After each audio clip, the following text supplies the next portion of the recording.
अनुपम खेर और मिथुन चक्रवर्ती की film the Kashmir files सिनेमाघरों में रिलीज हो चुकी है। दर्शकों को फिल्म की कहानी बहुत पसंद आ रही है।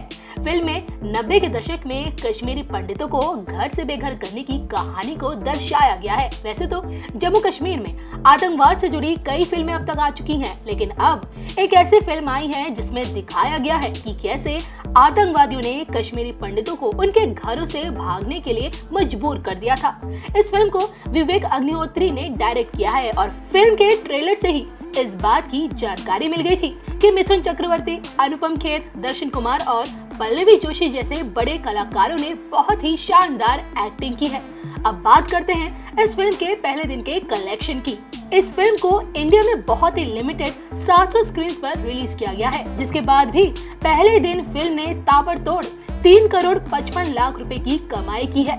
फिल्म ने पहले दिन जिस हिसाब से कमाई की है उसे देखकर एक बात तो कहनी पड़ेगी कि इस फिल्म को दर्शकों का खूब प्यार मिल रहा है। हालांकि हैरान करने वाली बात यह है कि फिल्म की इतनी ज्यादा पॉपुलर होने के बाद भी इसको बेहद ही कम स्क्रीन पर रिलीज किया गया है। खबरों के मुताबिक इसके पीछे एक कारण ये भी सुनने में आ रहा है कि प्रभास की फिल्म राधे श्याम भी इसी के साथ रिलीज हुई है और इसी वजह से कश्मीर फाइल्स को कम स्क्रीन मिली है। विवेक अग्निहोत्री की इस फिल्म में आर्टिकल 370 को लेकर कश्मीर के इतिहास पर भी जिक्र किया गया है। इस फिल्म में इस बात का भी जिक्र है कि कैसे सिर्फ राजनीतिक कारणों की वजह से कश्मीरी पंडितों के दर्द को सालों तक दबाए रखा गया। आपको बता दें कि फिल्म में अनुपम खेर ने अहम भूमिका निभाई है। एक कश्मीरी पंडित के दुख को बड़े पर्दे पर दिखाना अनुपम खेर के लिए आसान नहीं होगा, क्योंकि वो खुद भी एक कश्मीरी पंडित हैं।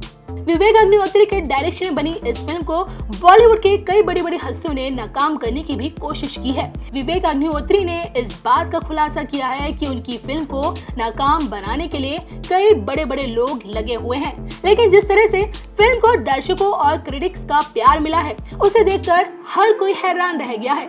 अब देखने वाली बात ये होगी कि आने वाले दिनों में ये फिल्म और कितने करोड़ों का बिजनेस करती है। अगर आपने अभी तक ये शानदार फिल्म नहीं देखी तो अभी जाकर देखिए और हमें कमेंट करके जरूर बताएं कि आपको ये फिल्म यानी कि कश्मीर फाइल्स कैसी लगी।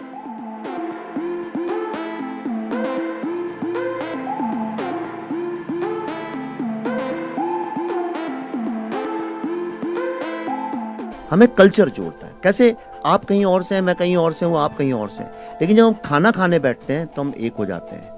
हम जब खाना शेयर करते हैं या हम गाने गाते हैं साथ में, या कपड़ों को लेके, त्योहारों को लेके, म्यूजिक से, आर्ट से, कहानियों से, लिटरेचर से, ड्रामा से, फिल्मों से, हम क्यों ओटीटी और फिल्मों का एक्सपीरियंस अलग है। फिल्म जब हम 300-400 लोग एक साथ बैठ के देखते हैं तो एक साथ हंसते हैं, एक साथ रोते हैं, एक साथ उठ के चले जाते हैं।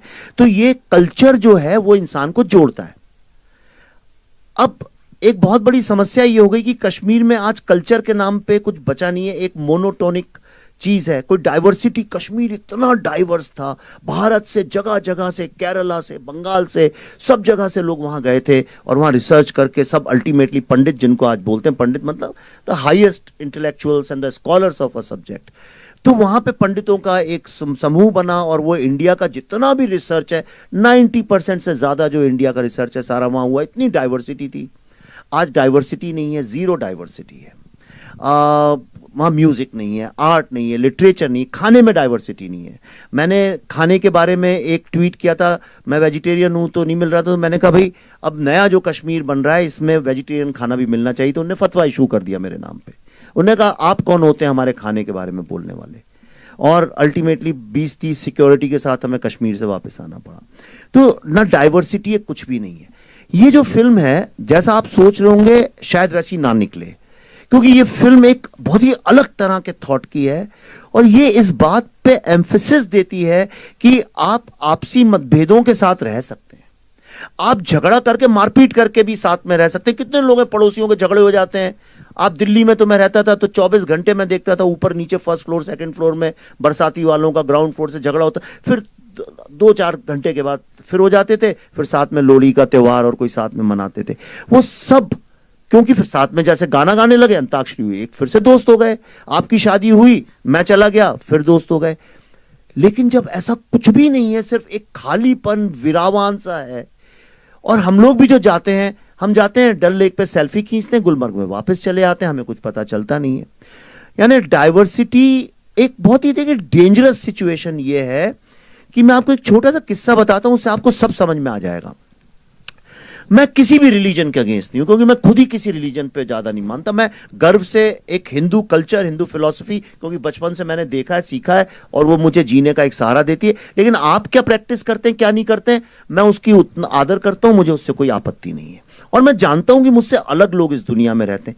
यही तो सारे विश्व के इंसानों का नेचर है, सब जानते हैं कि अलग विचार के, अलग फेथ के लोग हैं। हम एक शूटिंग कर रहे थे, तो पल्लवी एक शिकारा में बैठी हुई थी, और छोटी एक दो बच्चियों को हमने बुलाया था, 8-9 साल, 7-8-9 साल की, जो ज़्यादा जानती नहीं है, बहुत ही इनोसेंट बच्चियाँ।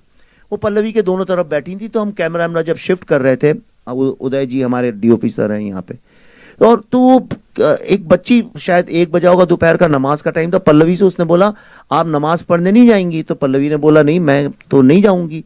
तो कहली क्यों नहीं जाएंगी आप नमाज पढ़ने? पल्लवी ने कहा इसलिए क्योंकि मैं मुसलमान नहीं हूँ।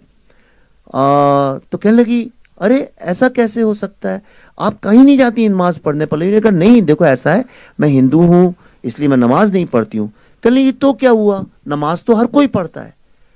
एक 8-9 साल की बच्ची, 10 साल की बच्ची, दुनिया में कोई भी बच्चा हो इस बात को जानता है कि अलग अलग फेथ के लोग होते हैं। पर कश्मीर में 1990 के बाद जो पैदा हुए हैं लोग, उनको कुछ आइडिया ही नहीं है इस बात का कि दुनिया में डाइवर्सिटी नाम की चीज है। इसका भारत और कश्मीर और पाकिस्तान से कुछ लेना देना ही नहीं है। आप एक पूरी की पूरी जनरेशन जो है वो इतनी इग्नोरेंस के साथ बड़ी हो रही है। मेरा जो ड्राइवर था टैक्सी का, वो लाल रंग के जूते पहनता था।